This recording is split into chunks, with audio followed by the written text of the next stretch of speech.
Most millennials are hoping to pay for retirement by winning the lottery. This is absolutely true according to a new survey by the app Stash. They found that 59% of millennials feel like it's reasonable to think of a lottery jackpot as a potential means of retirement, which to me is so telling of the millennial experience. With astronomical college debt, housing prices soaring, and oat milk surcharges at my coffee boutique experience, it's no wonder I'm more likely to win the lottery than to be able to afford retirement. And by the way, for anyone wondering, oat milk is the new milk we're doing because soy milk is poison, almond milk is toxic, and milk is problematic. Look, millennials, you're not wrong in hoping for a miracle to get you through retirement, especially considering our generation's paranoia about the stock market.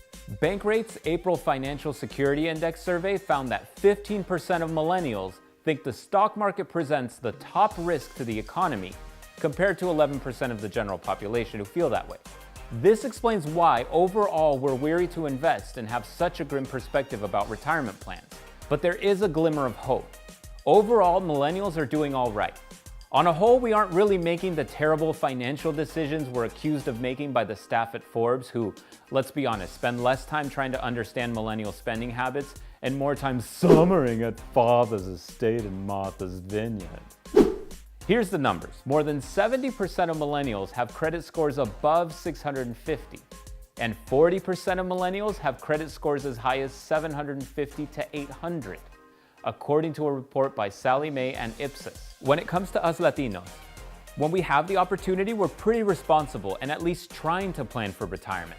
9 out of 10 Latino millennials are putting money into a retirement account when a plan is available and they're eligible.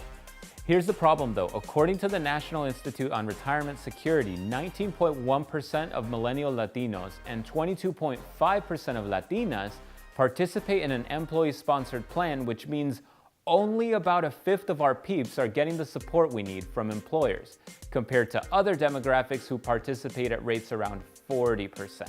While we're at least trying to save for retirement and maintaining pretty good credit, what's keeping us from owning houses? Cash money, that's what. The Urban Institute and Country Financial found that about half of 18 to 34-year-olds said affording a down payment was the single greatest financial barrier to homeownership. Obviously, we just don't have the 20 to 80 G's laying around for a down payment. In fact, 26% of millennials said if they had $25,000 tomorrow, they'd use that money for a down payment on a house. That 26% is obviously not from here in LA, where $25K is enough for a down payment on like a cute drawer or an old shoe. So yeah, home ownership is out of reach despite doing our best to save, having amazing credit, and complaining on social media. So I don't know what to tell you. I'm joining the 59% of my generation and making the lottery my retirement plan, so I can live out the rest of my millennial life taking selfies of hot avocados with lip injections. Let us know what the biggest financial challenge to you is in the comments below, or any advice you might have for us millennials. I'm Palencia, and I'll catch you next time.